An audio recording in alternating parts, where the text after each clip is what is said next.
Cześć, z tej strony Paproch. Dzisiaj chciałbym zaprezentować Wam niezwykle interesujące połączenie.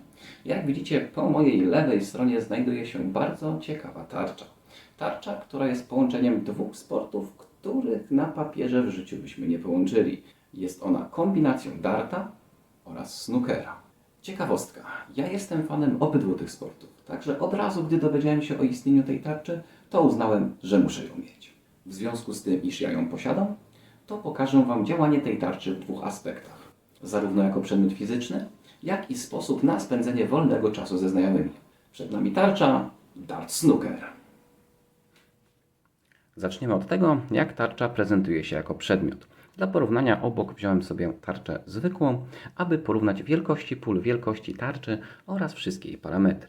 Jeśli chodzi o pole grające, to jak widzimy czarne pole tutaj jest wyłączone. Powierzchnią grającą jest tylko ten prostokąt imitujący stół do snookera. Jeśli chodzi o jakość sizalu, to na samym opakowaniu napisane jest, że jest to jakość rekreacyjna. Nie jest to tarcza, do której będziemy rzucać codziennie. Nie jest to tarcza, na której będziemy codziennie trenować. Także jest ona przeznaczona do tego, aby wyciągnąć ją raz na jakiś czas i zagrać sobie ze znajomymi. Jak widzicie, tarcza w takim stanie jest po około 7-8 godzinach gry.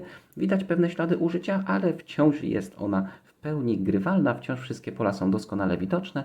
Także wiemy o tym, że będziemy mogli na pewno kilkanaście, jeżeli nie kilkadziesiąt meczów ze znajomymi na niej zagrać. Jeśli chodzi o pająka, to jest to tarcza robiona w starym stylu. Widzimy pola przyszyte do tarczy. Widzimy, każdy z pól ma swoje 3 zszywki. Grubość pająka jest dosyć duża, ale w trakcie gry nie przeszkadza to jakoś zbytnio, a poza tym jest to dobry sposób na to, aby wyodrębnić poszczególne pola od siebie. Jak widzimy standardowo, jak to w snookerowych zasadach, mamy 15 bil czerwonych, czarną, różową, niebieską, zieloną, brązową, żółtą oraz mikropole do stawiania snookerów, ale do tego przejdziemy później. Jeśli chodzi o pola kieszeni, to nie mają one pająka. Jest to dla mnie nieco dziwne rozwiązanie, ale dość dobrze odcina się czarny kolor, także doskonale wiemy, kiedy bila zostaje wbita. I jeszcze jeden aspekt. Jak widzicie, wszystkie bile poza polem ustawiającym snookera są takiej samej wielkości. Jeżeli zastanawiacie się, jaka to jest wielkość, to teraz załączę Wam porównanie między tymi polami, a tym, jak wygląda to na normalnej tarczy.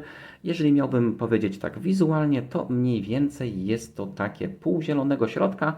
Jest to troszkę większe niż czerwony, troszkę mniejsze niż zielony. Także taki ciekawy kompromis, jeśli chodzi o celność.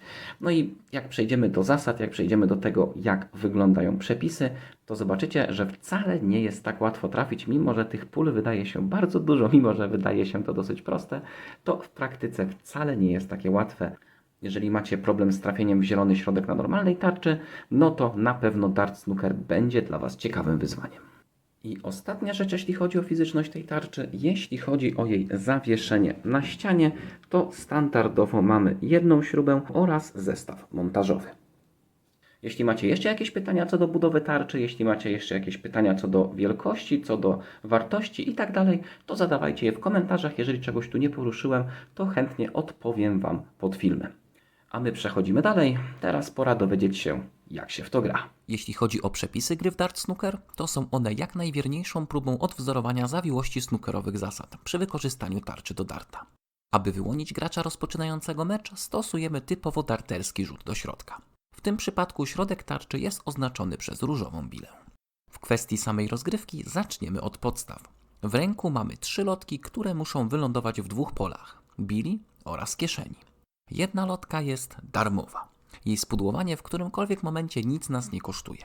Jeżeli chodzi o zasady punktowania, to są one przeniesione ze snookera właściwie 1 do 1.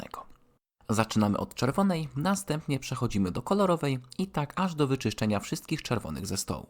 Następnie kolorowe według punktacji. Żółta, zielona, brązowa, niebieska, różowa oraz czarna. Kompromisem zastosowanym w związku z grą na tarczy darterskiej jest to, jak rozwiązany został temat bil czerwonych.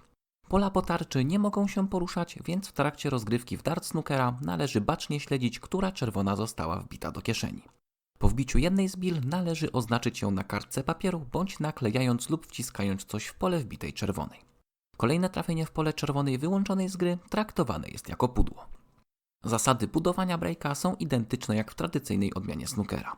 Czerwona, kolorowa i tak dalej. Do zdobycia również mamy maksymalnie 147 punktów. Ostatnim elementem rozgrywki jest stawianie snookerów. Na dole tarczy widzimy niezwykle małe pole pomiędzy napisem Dart Snooker. Chęć postawienia snookera musimy zadeklarować przed rozpoczęciem kolejki. Jeśli uda się to zrobić, to przeciwnik ma w swoim podejściu 3 lotki na to, aby trafić lotką pole wymagane aktualnie przez przepisy gry. Zasady proste? Przejrzyste? Nie martwcie się, za pierwszym razem też w pewnych kwestiach się gubiłem. Pora zobaczyć, jak wygląda mecz w Dart Snookera w praktyce. Czas na pokazanie rozgrywki w Dart Snookera. Od razu zaznaczę, że w tym segmencie znajdą się tylko fragmenty spotkania, na których będę chciał pokazać poszczególne aspekty gry. Pełna powtórka meczu znajdzie się na kanale w nadchodzących dniach. Przejdźmy więc do konkretów. Zaczniemy od samego początku, czyli od zdobywania punktów. Tak jak wspominałem wcześniej, potrzebna jest nam czerwona, łuza i proszę bardzo, mamy pierwszy punkt. Drugim elementem, który chciałem poruszyć, jest tak zwana darmowa lotka. Jak widzimy, ta lotka wpada pomiędzy dwie bile, ale mamy jeszcze dwie. Druga wpada w czerwoną, trzecia wpada w łuzę i mamy kolejny punkt. Kolejnym elementem jest część chyba najbardziej radosna dla zawodnika, a mianowicie budowanie breaka. Break składa się z kilku podejść, gdzie wbijamy czerwoną, tak jak to właśnie teraz widzimy, oraz kolorową. Delikatny spoiler, zostanie tutaj wbita różowa. Nachylam się po to, aby uzupełnić tabelę, uzupełnić to, jak rozbite są czerwone, co widzicie w prawym górnym rogu. Teraz podchodzę do różowej i tę różową trafiam pierwszą lotką, widzicie moją radość, także tak wygląda budowanie breaka. A jak już wspomniałem o okienku w prawym górnym rogu ekranu, to o tym jest kolejny fragment. Jak widzimy, pierwsza lotka miała iść w czerwoną i nie jest trafiona, druga lotka trafia w czerwoną, która została już wbita, szybkie zerknięcie na kartkę i widzimy, że podejście jest nieważne. I na koniec tego segmentu zostawiam Was z motywem, który będzie nawiedzał Was nader często, a mianowicie zwyczajne spudłowanie bili lub kieszeni. Aby pokazać, że również jesteśmy ludźmi, podrzucam krótką kompilację naszych pomyłek.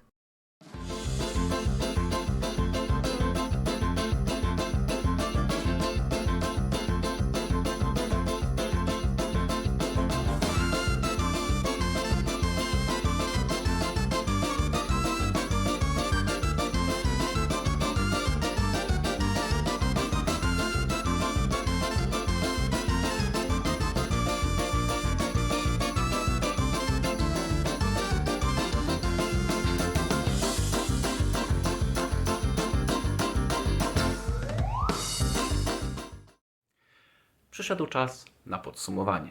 Nie będziemy mieli tutaj oceny końcowej, gdyż nie taki był zamysł tego materiału. Chodziło o to, aby pokazać fajną, ciekawą i niestandardową tarczę, o której mogliście nie mieć nawet pojęcia, a jest ona niesamowicie fajnym sposobem na spędzenie wolnego czasu ze znajomymi.